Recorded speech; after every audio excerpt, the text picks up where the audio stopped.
Hello everyone, આપ સૌને મારા જય શ્રી કૃષ્ણ। તો આજે આપણે ફરાળી પાપડની રેસીપી જોઈશું, જે ખૂબ જ સ્વાદિષ્ટ એવા બને છે અને કોઈ પણ વ્યક્તિ આસાનીથી બનાવી શકે તેવા છે। બહુ આસાન વિધિથી હું તમને શીખવાડીશ। તો સૌથી પહેલાં આપણે બટાકા લઈ લેશું, તેમાં પાણી પૂરતું અને મીઠું એડ કરીને તેને બાફવા માટે રાખી દઈશું।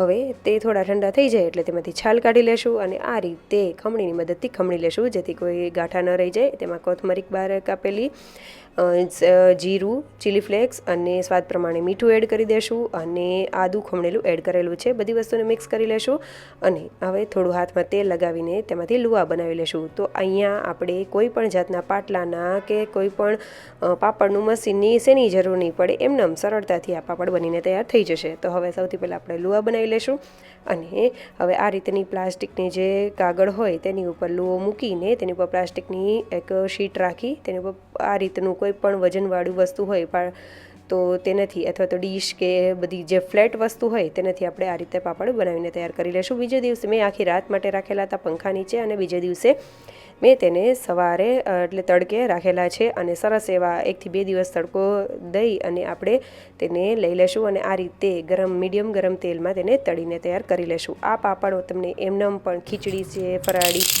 અથવા તો પાપડની ચાટ બનાવીને ખાવાની પણ ખૂબ જ મજા આવે ને તેવા બને છે। તો જરૂરથી રેસીપી ટ્રાય કરજો અને કેવી રેસીપી લાગી તે મને કમેન્ટ કરીને જણાવજો। જો સારી લાગે તો લાઇક, શેર અને ફોલો કરવાનું ભૂલતા નહીં। Thank you for watching.